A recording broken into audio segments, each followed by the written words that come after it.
Yung gamot sa balis, yung mga batang nababalis, siyempre mga nabalis sa bata nung nagsasaktan tiyan niya at saka yung nag-iiyak yan. Siyempre, pag may mga bata tayo sa bahay, nakakataranta din. Siyempre, hindi natin alam yung mga nagiging sakit nila. Para malaman din natin balis at paano sa gamutin, tara, pag-usapan natin.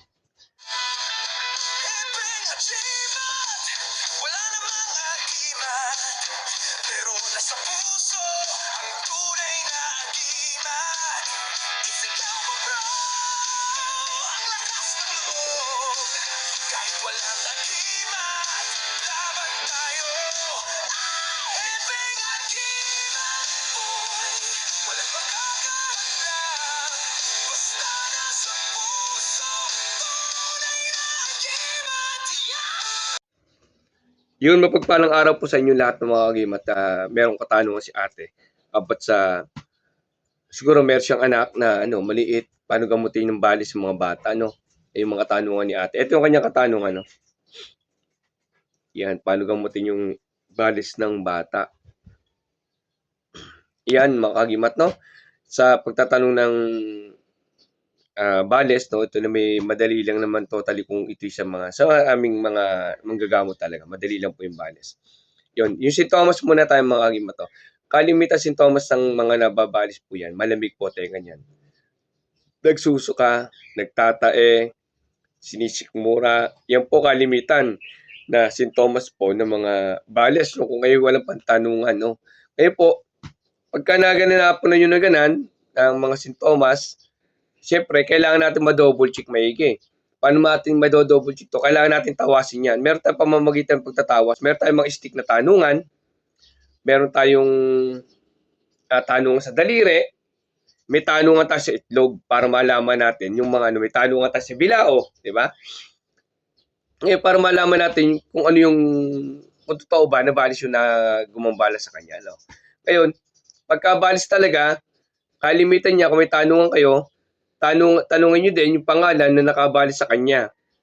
Ngayon, pag nalaman nyo yung nakabalis sa kanya, pangalan, sample, tatay, ate, kapatid, ng ganan. Ngayon, kailangan nyo nakabalis, ngangatan 3 butil ng bigas, ikukurs po sa sikmura po o sa tiyan. No? Ikukurs po ng 3 krus yan. Kung kasama po sa bahay, kailangan po lumabas ng bahay 2 to 3 minutes bago bumalik ng bahay. Kung di naman kasama, okay lang po yan. Kung sample ngayon nabalis, nakalayo yung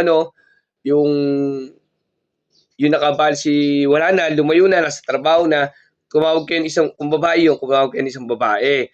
Yung babae, magngangatang 3 butil ng bigas, ikukurs yung pinagngataang butil sa bigas, babanggitin 3 beses yung pangalan nung nakabalis. Kung may mga tanungan po kayo. Pero kung wala naman kayo tanungan, sinagkaroon kayo idea kung ano yung mga sintomas sa mga ng balis. Ngayon, meron pa tayo pamamaraan dyan. Yung iba kasi may ginagamit tayo no, pagka hindi na natin kailangan pa yung mga nakabalis, parang pumuna 3 butil ng bigas. Ang ginagamit ninyong kagimat, si Happy Agimat, no, ay Jesus Balis, Jesus Cruz. Huwag nyo na ilista po yun. Madali nyo mabanggit lang yan.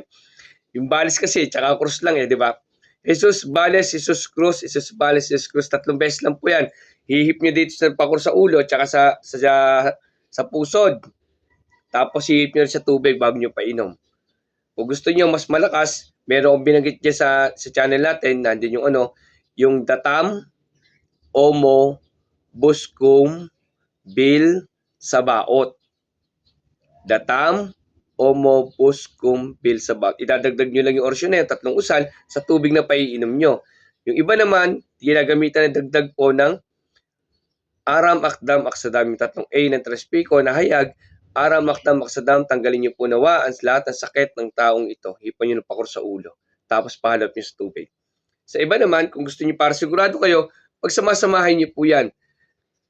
Jesus Balis, Jesus Cruz. Jesus Balis, Jesus Cruz. 3 beses lagi po yan. Tapos yung Datam, Omo, Buskum, Bil, Sabaot. Okay, ulitin ko. Datam, Omo, Buskum, Bil, Sabaot. Tapos po yung Aram, Makdam, Aksadam. Lagi may pamili sa uli kung anong gusto nyo maganap. Hindi ko na malista, wala po tayo editor, no? At least binagalang ko naman ngayon, no? Yung pa mga simple, mga basic po na gagamitin nyo sa mga bata po na nagkakasakitan rin dyan na nababalis po, no?